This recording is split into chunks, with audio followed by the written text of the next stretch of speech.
Alright, this morning I just got back from Walmart. I just needed a few things. I am going to fry some chicken that with a recipe of KFC. And I got 4 chicken breasts, but I'm not going to use them all, just me here by myself. And I've got some celery, salt,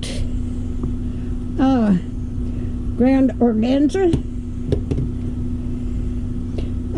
ground thyme, ground ginger, and ground mustard. And I need this acid reducer.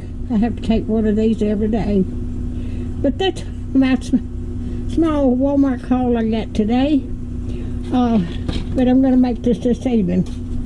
I've got to soak my chicken in milk.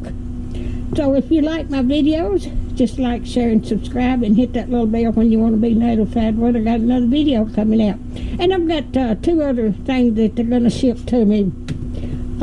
Be here in a couple of days. But I've got whatever I need of them 2 other spices that I've got here.